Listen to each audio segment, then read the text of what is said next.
오늘 본문에는 두 대상을 향한 욥의 탄식이 기록되어 있는데 첫 번째 대상은 욥의 세 친구들이고 또 다른 대상은 하나님입니다. 1절부터 6절까지의 내용이 친구들을 향한 탄식인데 2절을 제가 읽겠습니다. 이런 말은 내가 많이 들었나니 너희는 다 재난을 주는 위로자들이로구나. 너희가 나에게 해준 조언들은 나에게 전혀 위로가 되지 않는다.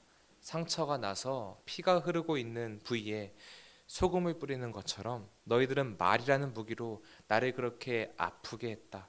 고통스럽게 했다. 너희들이 말로 준 상처는 재난과 같다라고 말하고 있는 것입니다. 그러면서 5절에서는 내가 만약에 너희의 입장이었다면 나는 너희들처럼 그렇게 말로 상처를 주지 않았을 것이다.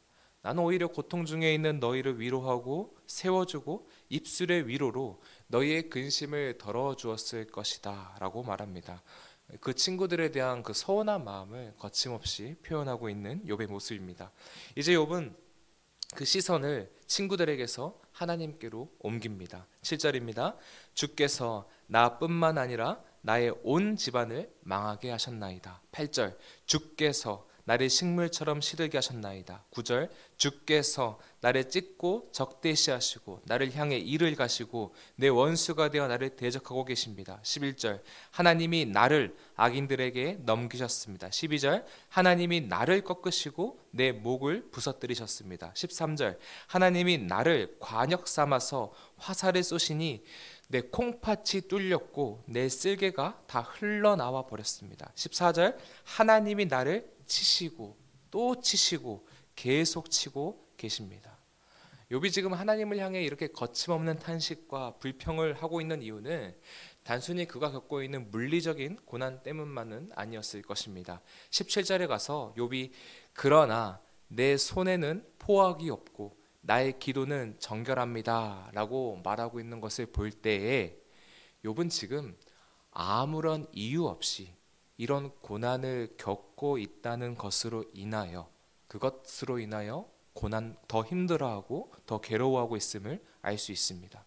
최선을 다하여 거룩하고 정결하게 살았음에도 불구하고 이런 끔찍한 고난을 겪게 된 일, 정말 답을 찾을 수 없는 그 현실로 인하여 절규하고 불평하고 있는 것이죠.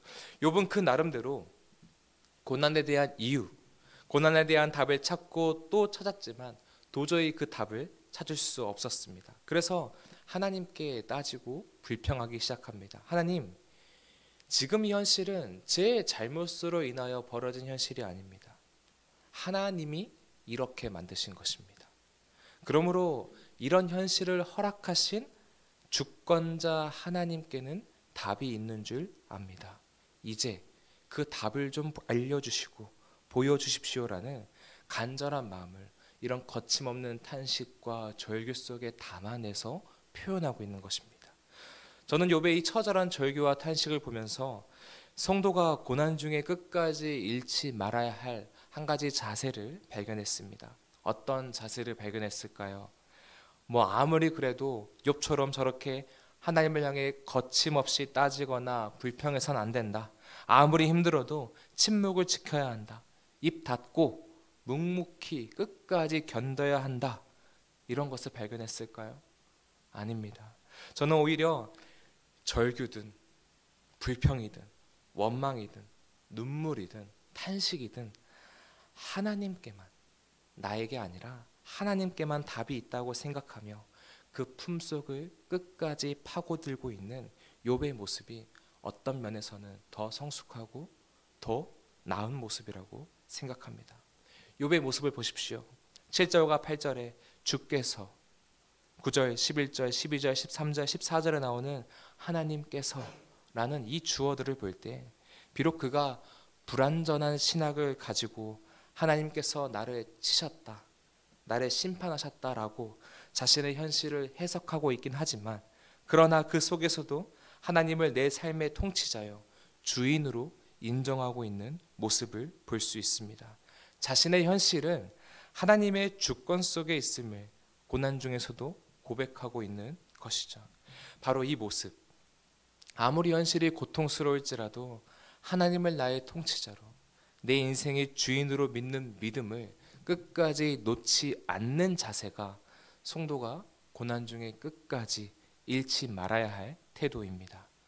하나님께서 나를 치셨다 라고 해석하고 있는 이 욥의 불완전한 신학은 우리가 배워서는 안 되겠지만 어떻게든 주권을 고백하며 인정하고 있는 그의 모습과 믿음은 우리가 견지해야 할 모습인 것입니다.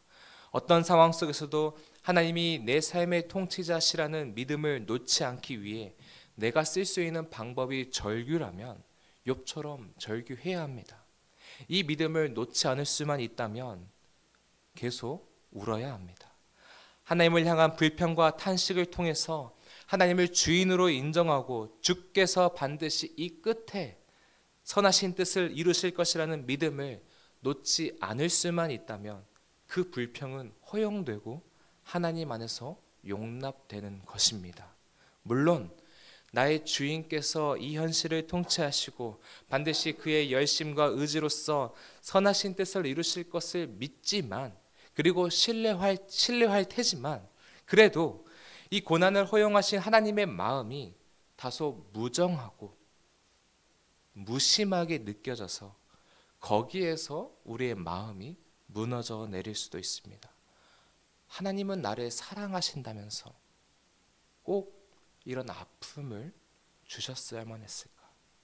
아무리 이루실 그 선하신 뜻이 있다 해도 그렇지 너무 무정하시고 너무 매정하신 것 아닌가라는 생각이 우리의 마음을 힘들게 할 수 있다는 것이죠.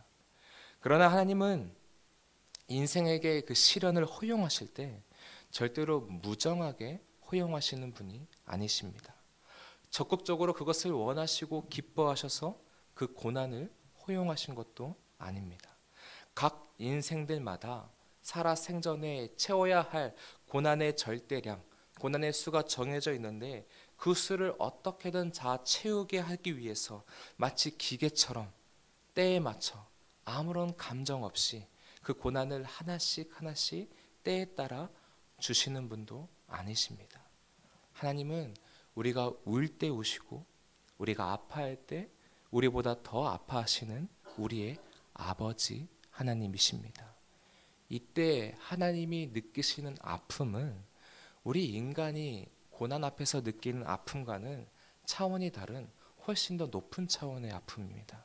우리 인간이 느끼는 아픔의 종류는 우리 능력의 한계로 그 시련의 상황을 내 힘으로 해결할 수 없고, 고난 중에 있는 내 가족이나 그 누군가, 그 사랑하는 사람을 내가 내 힘으로 실제적으로 도와줄 수 없다는 데서 느끼는, 그냥 보고만 있어야 한다는 그 마음에서 느끼는 비참함과 안타까움과 고통입니다.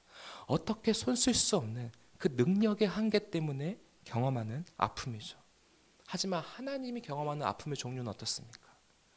그 아픔은 고난받는 자를 도와줄 수 없는 능력의 한계로 겪는 그런 인간적인 아픔이 아니라 그 고난의 문제를 단번에 해결할 수 있는 전능하신 이가 사랑하는 내 자녀가 가야 할 길을 걷도록 해야만 하는, 그래서 하나님 편에서도 그 과정과 그 시간을 참으셔야만 하는 또 다른 차원의 아픔입니다.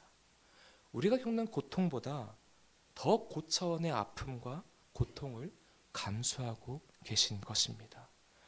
우리가 시련 중에 있을 때 하나님이 느끼실 아픔을 가늠해 볼 수 있는 사건이 성경에 기록되어 있습니다. 바로 예수님이 십자가상에서 돌아가실 때 느끼셨을 그 아버지의 고통입니다. 그 아들이 십자가에 달려 돌아가셨을 때, 그때로 한번 돌아가 묵상해 보겠습니다. 성도 여러분, 하나님의 손이 짧아서 하나님이 실제로 그 문제를 해결할 능력이 없어서 십자가에서 돌아가시는 것을 못 막으셨습니까? 아니면 아무 감정도 없이 무정한 태도로 그저 기계처럼 그 아들의 죽음은 어차피 인류의 구원을 위해서 필요한 죽음이니까 그저 무미건조하게 그 죽음의 과정을 구경하고 계셨습니까? 아니지 않습니까? 자신의 아들이 저주를 받아 모든 이들을 구원하기 위해서 가야만 하는 길을 가도록 허용하셔야만 하는, 그래서 그 아들의 고통을 보고 계셔야만 하는 아픔을 하나님도 느끼신 겁니다. 하나님도 마음이 찢어지는 고통을 느끼시며 힘겹게 그 순간을 참고 계셨던 것입니다. 이 아픔은 문제를 해결할 능력이 있으시지만 그 과정의 끝에 이루어질 구원이라는 그 가장 선한 결과를 내다보시면서 애써서 참으셔야만 하는 차원이 다른 아픔입니다. 그리고 하나님은 오늘 이 현실을 살아가고 있는 우리 자녀들의 아픔에도 이렇게 반응하고 계십니다. 우리가 있는 힘을 다 쥐어짜서 두 주먹을 불끈 쥔 채 눈물을 힘겹게 삼키고 있을 때 하나님도 그 아버지도 눈물을 삼키고 계시는 것입니다. 선하신 의도와 선하신 뜻 가운데 통과해야만 하는 그 구간을 무사히 통과할 때까지 하나님도 두 주먹을 불끈 쥐신 채 우리의 아픔에 공감하시며 동참하시며 격려하고 계심을 볼 수 있어야 합니다. 말씀을 정리하겠습니다. 사랑하는 성도 여러분, 고난 중에도 하나님이 지금보다 더 밝은 날을 보이실 것이라는 확신을 가지고서 기꺼이 삶에 대한 풀리지 않는 여러 의문들을 하나님의 주권이라는 그 신비함 속에 남겨두는 믿음을 보일 수 있기를 바랍니다. 또한 동시에 하나님은 무정하고 매정하게 나에게 그 고난을 허용하신 것이 아니라 하나님 아버지 편에서도 찢어지는 고통과 슬픔을 힘겹게 참아내시면서 우리 아픔에 동정하시고 함께하고 계심을 믿음의 눈으로 바라보시기를 바랍니다. 그렇게 걷다가 하나님의 때가 되면 하나님께서 우리의 삶을 반드시 다시 일으키시고 회복시키시고 풍요롭게 채워주실 것입니다. 기도하겠습니다. 사랑의 하나님, 은혜와 사랑을 감사합니다. 이해할 수 없는 일이 우리 삶에 참 많이 일어나지만 하나님께서만 아시는 이유와 목적과 뜻이 있음을 믿습니다. 왜 나에게 이런 일을 주셨는지 나의 지혜로 다 이해할 수 없어도 그래도 주님은 언제나 선하시며 반드시 그 선하심을 이루시는 분이심을 증명하시는 분이심을 신뢰할 수 있도록 아버지께서도 찢어지는 아픔을 참아내시며 나의 아픔에 동참하고 계심을 바라보며 끝까지 견딜 수 있도록 나와 함께하여 주시고 믿음을 더하여 주시옵소서. 예수님의 이름으로 기도드립니다. 아멘. 하늘의